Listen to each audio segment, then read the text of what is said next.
Bismillahirrahmanirrahim. Assalamualaikum warahmatullahi wabarakatuh. Kembali lagi bersama saya Abdul Ghafur. Kali ini kita akan membahas soal TWK untuk persiapan mengikuti tes CPNS di tahun 2021 ini. Tapi sebelum itu teman-teman silahkan like dan subscribe dulu video ini. Baik, kita memasuki soal yang pertama. Dalam sumber tata hukum di Indonesia, Pancasila dijadikan sebagai A. Hukum tertulis tinggi di Indonesia, B. Setingkat dengan Undang-Undang Dasar 1945, C. Sumber dari segala sumber hukum, D. Setingkat dengan TAP MPR, E. Hukum tertinggi di Indonesia. Kira-kira apa jawabannya teman-teman? Baik. Ya, jawabannya adalah C ya teman-teman. Jadi Pancasila itu adalah sumber dari segala sumber hukum di Indonesia. Baik, ke selanjutnya. Pancasila sebagai suatu ideologi tidak bersifat kaku dan tertutup, namun bersifat reformatif, dinamis dan terbuka. Hal ini dimaksudkan bahwa ideologi Pancasila adalah bersifat A. Aktual, statis, antisipatif, B. Aktual, dinamis, antisipatif, C. Faktual, statis, pragmatis, D. Faktual, dinamis, preventif, E. Aktual, statis, responsif. Apa kira-kira jawabannya? Ya, jawabannya adalah B. Aktual, dinamis, dan antisipatif. Nomor selanjutnya. Ideologi Pancasila berdasar pada hakikat, sifat, kodrat manusia sebagai makhluk individu dan makhluk sosial. Oleh karena itu, ideologi Pancasila mengakui keberadaan hak-hak masyarakat. Kebebasan manusia dalam rangka demokrasi tidak melampaui hakikat nilai-nilai A. Ketuhanan, B. Kemanusiaan, C. Persatuan, D. Kerakyatan, E. Keadilan. Jadi kira-kira yang mana teman-teman jawabannya? Iya, jawabannya adalah A ya, ketuhanan. Jadi nilai-nilai ketuhanan. Baik, nomor selanjutnya. Undang-Undang Dasar 1945 sebagai dasar NKRI dipenuhi perdebatan yang sangat sengit pada masa proses pembentukannya, terutama para founding father sebagai berikut, kecuali A. Supomo, B. Muhammad Hatta, C. Muhammad Yamin, D. Soekarno, E. Cokro Aminoto. Jadi ini yang tidak termasuk ikut dalam proses pembentukan ya, karena kecuali ya. Jadi siapa teman-teman jawabannya? Ya, jawabannya adalah Cokro Aminoto. Baik, nomor selanjutnya.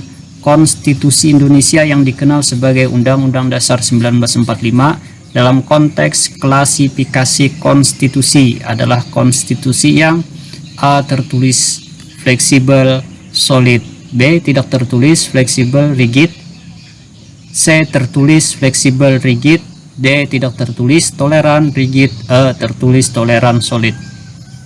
Kira apa ini teman-teman jawabannya? Ya, jawabannya adalah C ya, tertulis, fleksibel, rigid. Selanjutnya, keterkaitan antara hubungan pokok pikiran pertama pembukaan Undang-Undang 1945 terhadap pembangunan nasional adalah A. Pembangunan nasional didasarkan pada kekuatan spiritual yang luhur, B. Pembangunan nasional harus dilakukan oleh segenap rakyat Indonesia, C. Keberhasilan pembangunan harus didasarkan pada keadilan sosial, D. Mengedepankan musyawarah mufakat dalam perumusan rencana pembangunan nasional, E. Adanya kesadaran bahwa keberhasilan pembangunan nasional dilakukan oleh seluruh warga negara. Teman-teman jawabannya. Ya, jawabannya adalah ya, adanya kesadaran bahwa keberhasilan pembangunan nasional dilakukan oleh seluruh warga negara. Nomor berikutnya, pada masa awal kemerdekaan negara Indonesia belum mempunyai infrapolitik lengkap, yaitu lembaga-lembaga negara yang mestinya ada sesuai Undang-Undang 1945. Berdasarkan aturan peralihan pasal 4, kekuasaan lembaga negara dijalankan oleh A. Perdana Menteri, B. Presiden, C. Wakil Presiden, D. BPUPKI, E. PPKI. Kira-kira yang mana teman-teman? Ya, jawabannya adalah B ya, lembaga negara dijalankan oleh presiden. Selanjutnya pada tanggal 20 Mei 1908 di Sofia, School Thought of Pleading for Inland Arsen. Oleh pelajar-pelajar di sana didirikan organisasi bernama Budi Utomo dan ketuanya adalah A. Wahidin Sudirohusodo, B. Sutomo, C. Suraji, D. Muhammad Hatta, E. Pangeran Aryonoto Dirojo. Kira-kira apa teman-teman jawabannya? Ya, jawabannya adalah Sutomo ya teman-teman. Baik, selanjutnya kekuasaan tidak berasal dari kekuasaan lain yang lebih tinggi adalah pengertian dari sifat kedaulatan. A. Abadi, B. Asli, C. Tunggal, D. Tidak terbatas, E. Terbatas. Kira-kira apa teman-teman jawabannya? Ya, jawabannya adalah asli ya. B jawabannya. Baik, nomor selanjutnya. Berdasarkan wujud dan bentuknya penggolongan tata hukum di Indonesia terdiri atas hukum tertulis dan hukum tidak tertulis. Berikut adalah bentuk hukum tertulis kecuali. Ini kecuali ya teman-teman. A. Hukum pidana, B. Hukum perdata, C. Hukum adat, D. Hukum dagang, E. Hukum tata usaha. Baik, jadi ini jelas ya teman-teman. Jawabannya adalah hukum yang tidak tertulis adalah hukum adat, C jawabannya. Nomor selanjutnya, masalah-masalah yang menjadi jangkauan pengadilan tata usaha negara adalah sebagai berikut kecuali. Ingat kecuali teman-teman. A. Bidang ekonomi, B. Bidang politik, C. Bidang sosial, D. Bidang hak asasi manusia, E. Bidang umum.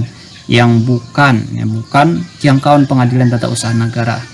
Ini jelas jawabannya adalah B ya teman-teman, bidang politik. Jadi bidang politik itu bukan jangkauan daripada pengadilan tata usaha negara. Oke, selanjutnya Ketua Indiske Vereniging Nazir Datuk Pamuncak menegaskan politik sebagai sendi perjuangan rakyat Indonesia. A. Etis, B. Divide et Imper, C. Solidaritas, D. Swadaya, E. Non kooperasi. Teman-teman jawabannya adalah E. yang non kooperasi. Baik, selanjutnya hukum perdata adalah hukum yang mengatur hubungan antara orang yang satu dengan orang yang lain dengan menitik beratkan kepada kepentingan perseorangan. Ciri-ciri hukum perdata adalah sebagai berikut kecuali. A. Mengatur hubungan antara anggota masyarakat dengan negara yang mengatur tatib masyarakat.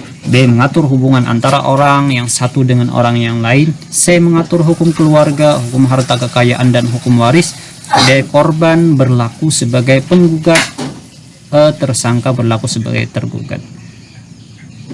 Jadi jawabannya adalah A ya teman-teman, yang bukan. Mengatur hubungan antara anggota masyarakat dengan negara yang mengatur tata tertib masyarakat. Nomor selanjutnya, Sekretariat ASEAN berada di kantor Sekretariat ASEAN berada di A. Jakarta, B. Singapura, C. Kuala Lumpur, D. Bangkok, E. Manila. Teman-teman jawabannya? Ya, jawabannya adalah Jakarta ya teman-teman. Sekretariat ASEAN. Selanjutnya, pemberontakan PPKI di Madiun dipimpin oleh A. Patimura, B. Amir Syarifuddin, C. Kartosuwiryo, D. Amir Fatah, E. Tuanku Imam Bonjol. Pemberontakan PKI Madiun dipimpin oleh, ya jawabannya adalah B. Amir Syarifuddin. Selanjutnya, Indonesia telah terpilih sebagai anggota Dewan HAM PBB periode 2011-2014 dengan perolehan suara terbanyak yaitu 184.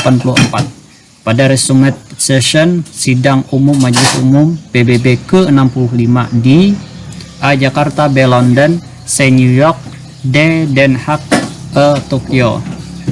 Teman-teman jawabannya adalah C teman-teman, New York. Selanjutnya, Pancasila termaktub dalam pembukaan Undang-Undang Dasar 1945 pada alinea A, alinea 1, B alinea kedua, C alinea ketiga, D alinea yang keempat, E alinea yang kelima. Apa kira-kira teman-teman jawabannya? Ya, jawabannya adalah D, teman-teman, alinea yang keempat. Baik, terima kasih teman-teman. Tapi sebelum itu jangan lupa lagi like dan subscribe jika video ini bermanfaat. Assalamualaikum warahmatullahi wabarakatuh.